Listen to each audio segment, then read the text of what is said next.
Oh yes, you're welcome back to today's powerful broadcast.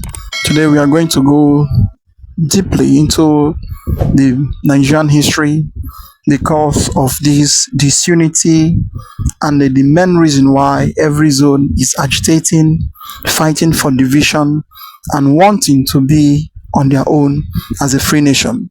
Like the way the Biafran people has been agitating, the Igbo people has been agitating for a long time, the Oduduwa and other section of the country. And this 1914 amalgamation, what and what did they say after 100 years? Because so many people have come out and they say that after 100 years, Nigeria will divide. And in fact, don't skip any part of it. Try to watch to the end for you to see and for you to understand things that is going on in Nigeria and the things that is happening. Because not every platform and the government will not tell you the real truth, the main reason why there is a lot of disunity in Nigeria. And this issue of whenever people comes out and tell you that Nigeria is a company, why some people will keep doubting. In this video, we are going to explain everything to you.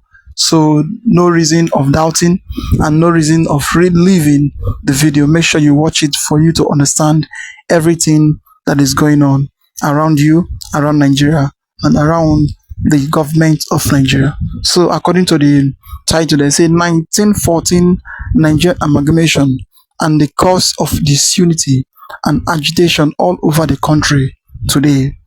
The 1914 amalgamation and the documents and the reason of a lot of people rising, agitating, calling for division of Nigeria all over everywhere, and why the Fulani, why they are fighting for the jihad, for them to take over all over everywhere and to conquer the whole Nigeria, mostly the Christian community, and turn it into Islam. In fact, today is a very serious topic and is a very serious, very nice video everyone need to watch, and don't skip any part for you to understand things happening in the country. So as about to watch, like, subscribe, and make sure you share it for everyone to see what is going on in Nigeria. Following the 1897 invasion of Benin, the British then proceeded to make the whole of Nigeria a single colony and property of the British Empire, with the revoking of the Charter of the Royal Niger Company in 1899 and the amalgamation of the Northern and Southern Protectorates in 1914.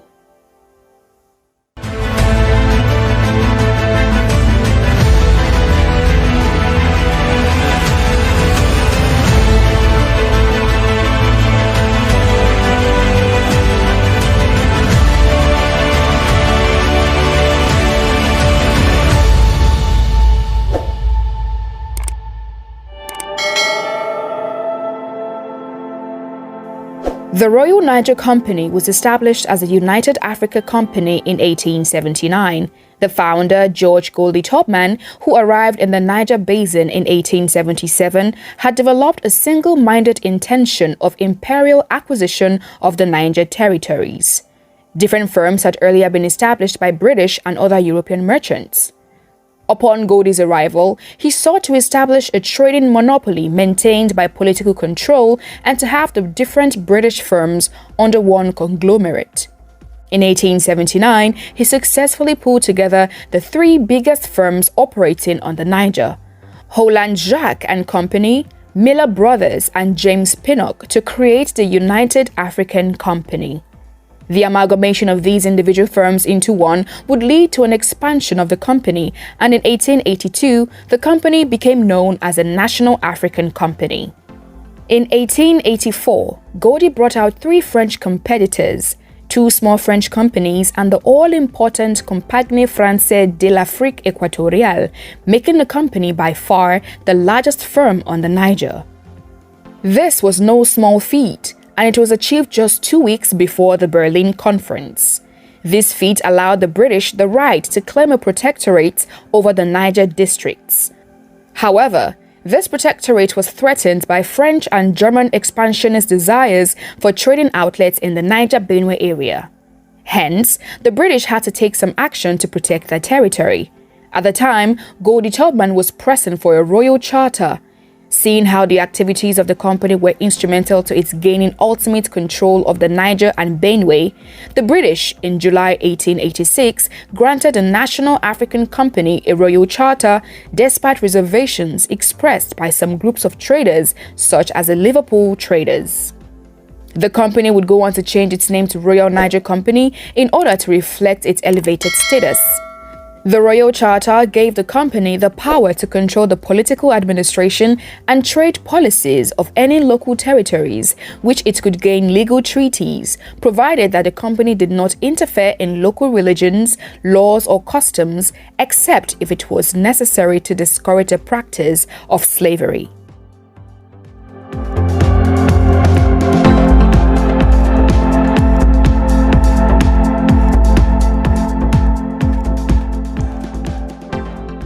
Goldie's aim of monopolization led him to put in place some destructive measures.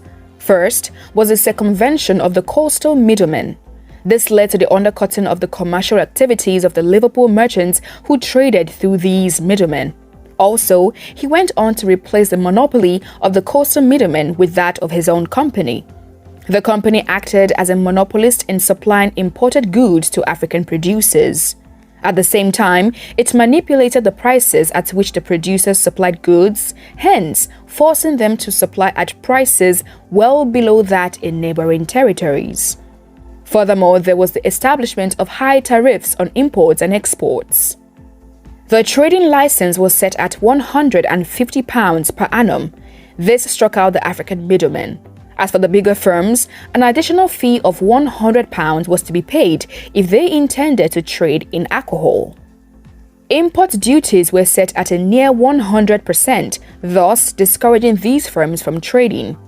As a result of these policies, the Royal Niger Company would come under a lot of backlash. Several complaints and petitions were written against its conduct. Vice Consul of the Oil River Protectorate, Harry Johnston, wrote a detailed complaint. Bishop Samuel Ajayi Crowther was also critical of the company's conduct. The German firm Königsberg laid out a complaint against the Royal Niger Company for its oppressive trading practices and the obstruction of its vessels despite having paid the requisite license fees. However, with the aid of the Marquis of Salisbury, the Royal Niger Company was able to ride past the waves of criticism.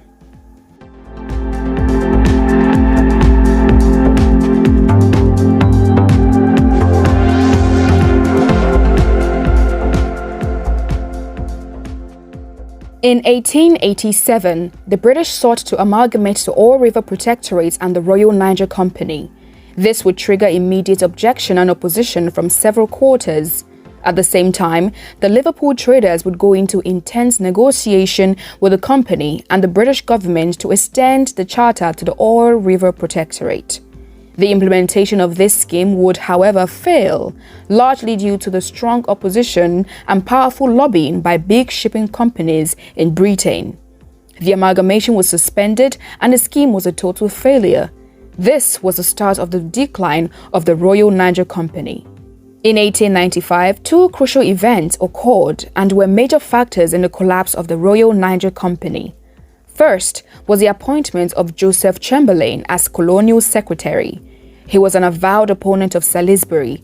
He opted for the position of colonial secretary so he could influence government policies in the colonies and protectorates as part of his own imperial philosophy. The other event was the attack on the Royal Niger Company's principal port facilities at Akassa by the Nembe of Brass. These middlemen had been severely oppressed by the company's policy. They took temporary control of the station at Akassa. The British led a counterattack and razed Nembe to the ground. Thereafter, a special commission was set up to investigate the complaints of the Brass people. The special commission, led by Sir John Kirk, after a thorough investigation, did not apportion blame to either party. Instead, he devised a plan known as the Kirk Plan, that is, the transformation of the Royal Niger Company into a purely administrative body with £400,000 working capital and an annual dividend of 5%. The end of the Royal Niger Company would eventually come when proposals for the revocation of the charter were made by Sir Ralph Moore, the High Commissioner of the Niger Coast Protectorate. However, as a result of the Charter's non-provision for legal consequences of revocation and the cost which the company had incurred, the Royal Niger Company was to be paid a compensatory sum of £500,000. This was reviewed and later set at £700,000. Eventually, the total appropriated sum by the British Parliament was £856,895, of which £556,895 was paid directly to the Royal Niger Company. In addition, the government agreed to pay the Royal Niger Company 1/2 of all royalties on minerals produced in much of the former Niger territory for 99 years. The revocation of the charter was first recorded in a letter written in June 1899 from the Foreign Office to the Treasury. It was completed by a warrant signed by Queen Victoria in December 1899, and the handover of assets was finalized on January 1st, 1900. The terms of revocation and compensation were reduced into an Act of Parliament, the Royal Niger Company Act of 1899. Afterwards, the company became the Niger Company. It was eventually bought for £8.5 million in 1920 by the Lever brothers of the Unilever Group. It was traded under its original name, the United African Company (UAC), and it's still a part of the Unilever Group even to this day.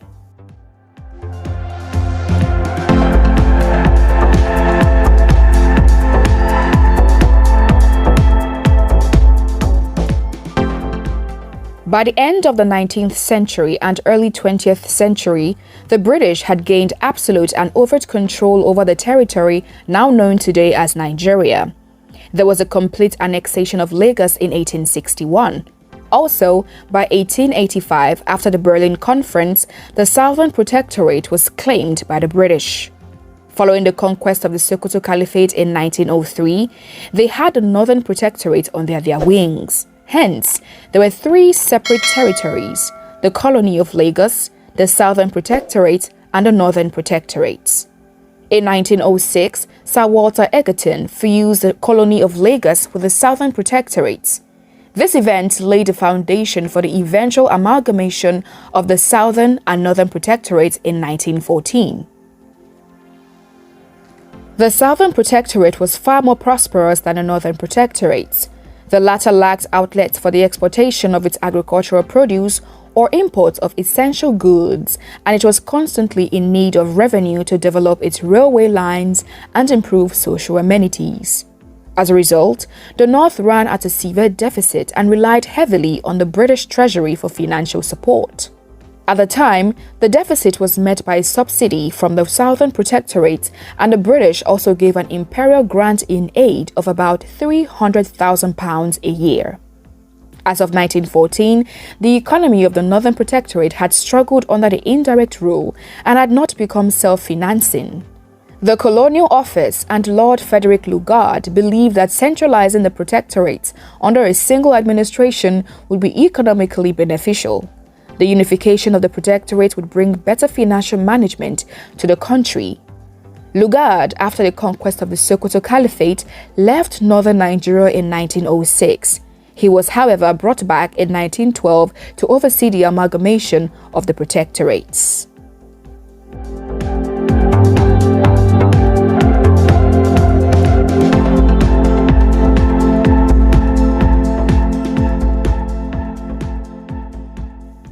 The Hausa land in the 18th century had been plagued with excess socio-economic issues ranging from social degeneration to oppression, corruption, frivolities, and the likes.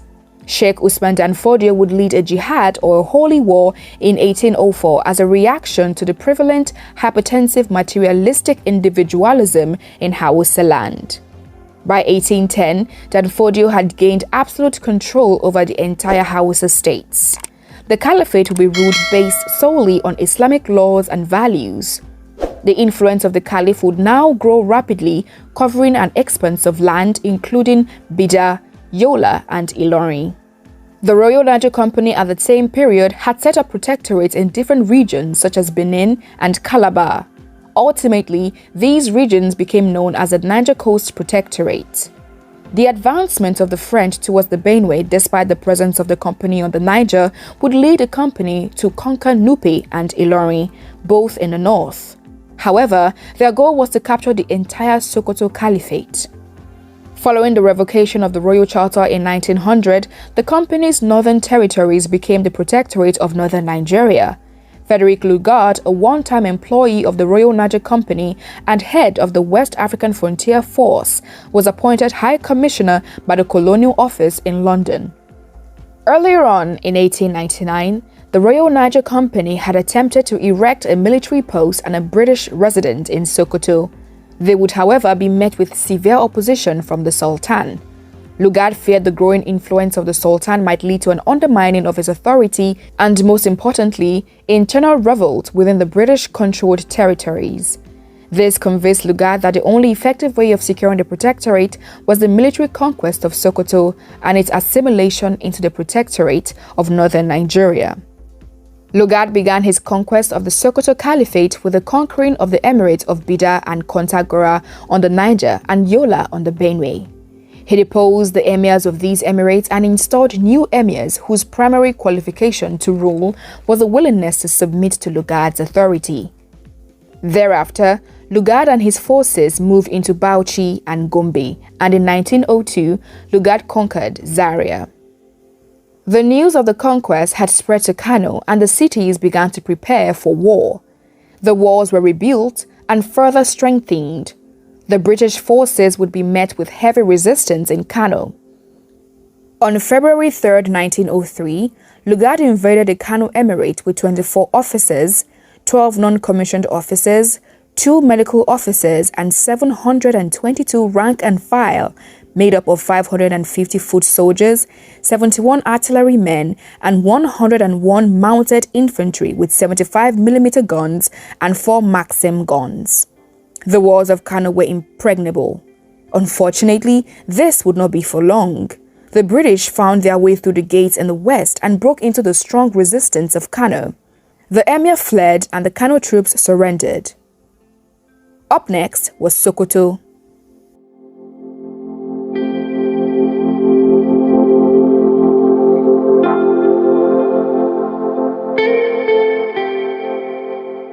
As a result of the decentralized nature of the Caliphate, Sokoto had no standing army that could be dispatched almost immediately.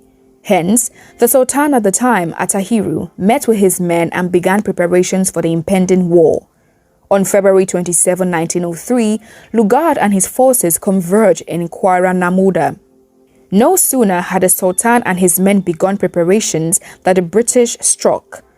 The British Army had an arsenal of 25 officers, 5 non-commissioned officers, 2 medical officers and 1 medical non-commissioned officer, 68 gunners, 656 rank and file, 400 carriers, 4 Maxims and 4 75mm guns. On the contrary, the Sokoto warriors were armed with spears, arrows and Dane guns. Just as it was in Kano, the British would be met with stiff resistance. As the war progressed, the superior weapons of the British forces outweighed those of the Sokoto forces. On March 15, a few days after the start of the war, the Sultan was impelled to flee and Sokoto surrendered to the British. Lugard would, however, pursue Sultan Atahiru, and on July 27, 1903, his soldiers killed him at the Second Battle of Brumi, about 200 miles southeast of Kano, present-day Gombe State.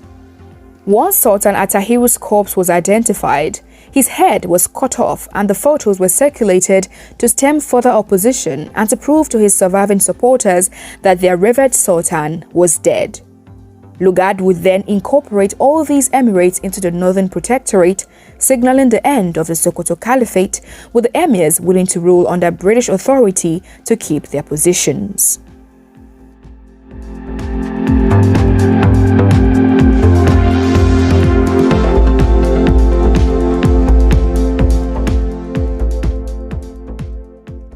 On January 1, 1914, Lord Lugard amalgamated the Southern and Northern Protectorates into one geographical entity called Nigeria. Following the amalgamation in 1914, the Protectorate was divided into 2 spheres, the Southern and Northern provinces, each under a lieutenant governor responsible to and on behalf of the Governor General. Lord Lugard would go on to become the first Governor General of the newly unified Nigeria and would remain in power until 1919. He set up a system of administration, the indirect rule system that allowed traditional chiefs to continue ruling their communities, albeit as subordinates to British colonial officers.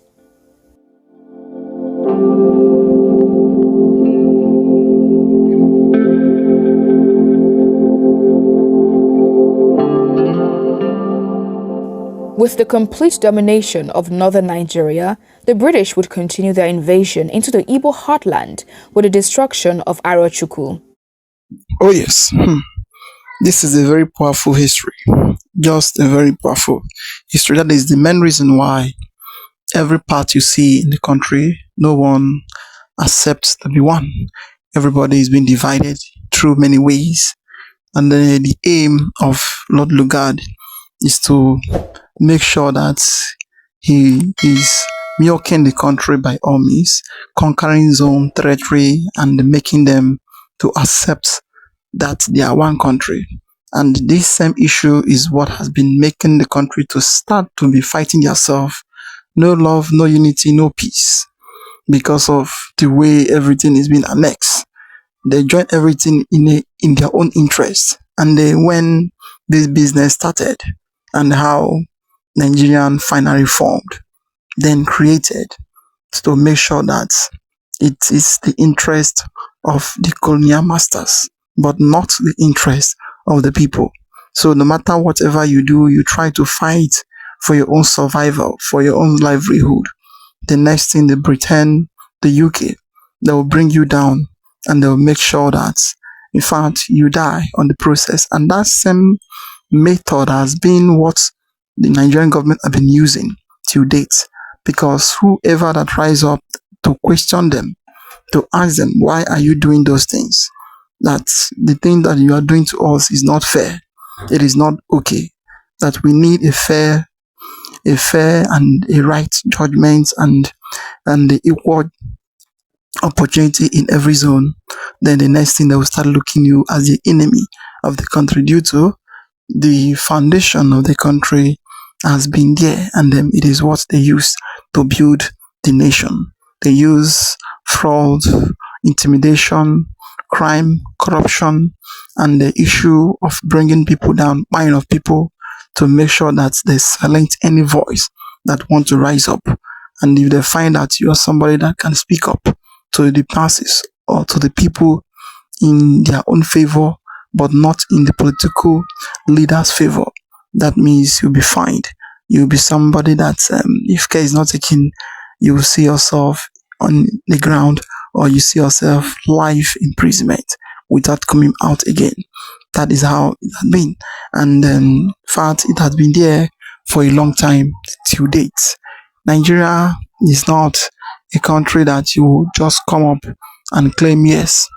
Everybody sees it as a company that they need to take their own share and go.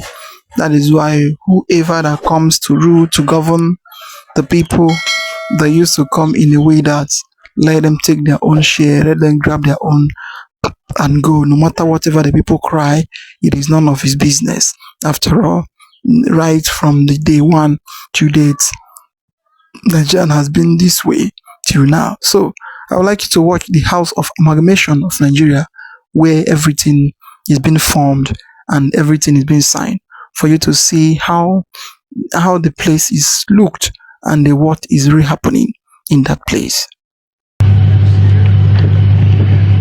History has it that Ikoda Abasi, a local government area in Akwa Ibom State, was a major gateway into Nigeria apart from Lagos in the pre-colonial times.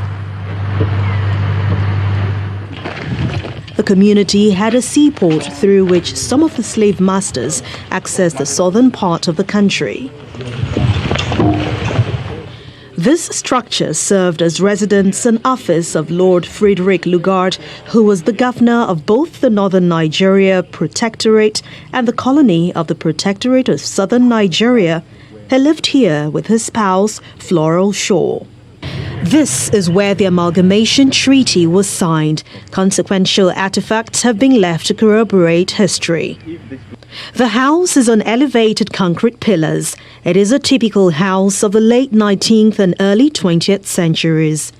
It has a wide corridor supported by wooden pillars and big windows to cross-ventilate the offices.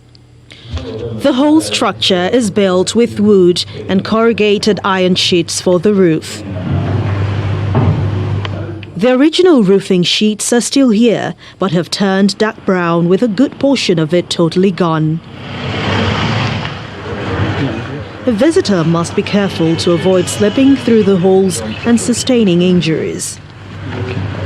Mama, be careful though, please. Here are the relics of Lord Lugard's office. His table, chair, and his telephone are still here. Relics of old typewriter can be seen in this room that served as his secretary's office. A picture of Lord Lugard and spouse Flora Shaw is also here. The name Nigeria is said to have been coined by her. Some of the rooms are not accessible because of their poor state. The wood which serves as the floor is too weak to step on. A building, and this is a local government that actually, hosted the signing, the treaty, signed Nigeria to become amalgamation in the days, the year 1914. So, ever since then, this local government has remained like that, and we're thinking a lot should be done, to revive, regenerate these artifacts, and then see how to publicly, project the rich tourism potentials of this part of the country. Directly opposite the Amalgamation House is Lord Lugard's residence. It's a story brick building made up of 3 rooms, neglected and now occupied by animals.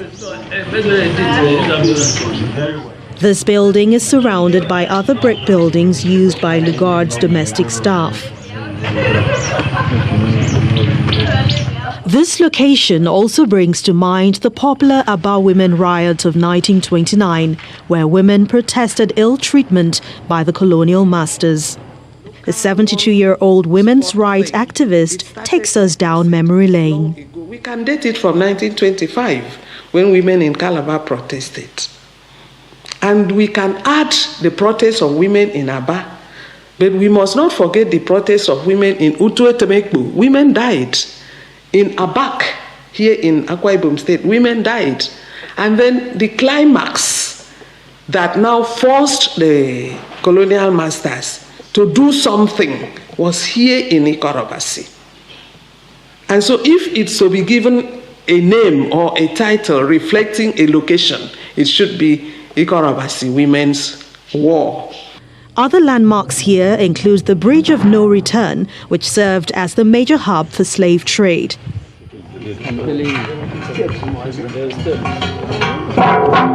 In response to these appeals, the state government says it has initiated measures to save the sites from extinction. We've identified the location that, of course, it's not been managed properly the way it should be. And then we're trying to also identify every artifact at the location, the originality of all of those items, to be sure that, of course, these are items that were there since 1914. If restored, this site could, apart from preserving Nigeria's history, attract revenue through tourism and boost economic activities in the community and the state. Oh yes, that is the amalgamation site, the place where Lord Lugard and the wife Flora, where they stays and signed the treaty between the Northern Protectorate and the Southern Protectorate.